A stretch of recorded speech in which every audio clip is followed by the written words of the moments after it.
દિવાળી બાદથી સ્વામિનારાયણ સંપ્રદાયમાં શાકોત્સવ યોજાતા હોય છે, ત્યારે સુરતના કેનાલ રોડ પર આવેલા લક્ષ્મીનારાયણ ફાર્મ ખાતે શાકોત્સવનું આયોજન કરવામાં આવ્યું હતું, જેમાં કુંભ મેળાની જેમ માનવ મહેરામણ ઉમટ્યો હતો। શાકોત્સવમાં 1 લાખ ભક્તોએ પ્રસાદનો લાભ લીધો હતો। આ શાકોત્સવમાં 12,000 કિલો બાજરીના લોટના 11 લાખ રોટલા બનાવવામાં આવ્યા હતા। 20,000 કિલો શાક સાથે 10,000 કિલો ખીચડી પણ બનાવવામાં આવી હતી। ધર્મકુળ આશ્રિત સત્સંગ સમાજ દ્વારા અજેન્દ્ર પ્રસાદજીની આજ્ઞાથી નુગેન્દ્ર પ્રસાદની નિશ્રામાં લક્ષ્મીનારાયણ ફાર્મ શાયોના પ્લાઝા ખાતે પુણા કેનાલ રોડ પર શાકોત્સવનું આયોજન થયું હતું। 2000થી વધુ સ્વયંસેવકોએ વ્યવસ્થા સંભાળી હતી। શાકોત્સવમાં 20,000 કિલો રીંગણા અને તેટલી જ માત્રામાં બીજા મસાલા ઉમેરાયા હતા। સાથે જ 12,000 કિલો બાજરાના રોટલા અને લગભગ 1 લાખ જેટલી સંખ્યામાં રોટલા તૈયાર કરાયા।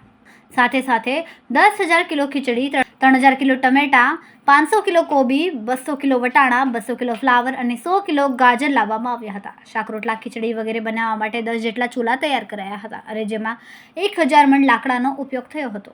1 લાખ ભક્તોએ ભોજન પ્રસાદ લીધો હતો। સ્વામિનારાયણ ની કૃપાથી વડતાલવાસી લક્ષ્મીનારાયણ દેવ સુરત મંદિરમાં બિરાજમાન નારાયણ મુનિ દેવના સાનિધ્યની અંદર પરમ પૂજ્ય લક્ષ્મીનારાયણ દેવ પીઠાધીશ્વર આચાર્ય અજેન્દ્ર પ્રસાદજી મહારાજના આશીર્વાદ સહ દિવ્ય શાકોત્સવનું આયોજન થયું છે।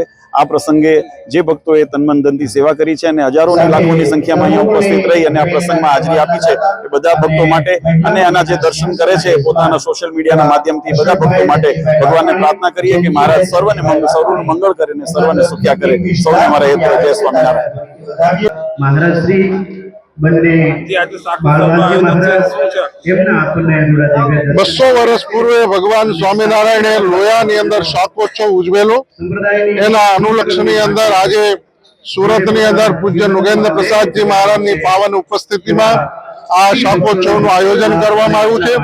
જે શાકોત્સવની અંદર 12,000 કિલો બાજરાના રોટલા બનાવવામાં આવ્યા છે અને 20,000 કિલો રીંગણાનું શાક બનાવવામાં આવ્યું છે।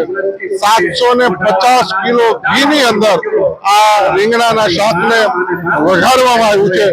હજારો ને લાખો સત્સંગીઓ આજે આ શાકોત્સવના માધ્યમથી ભગવાનનો પ્રસાદ સ્વીકારશે।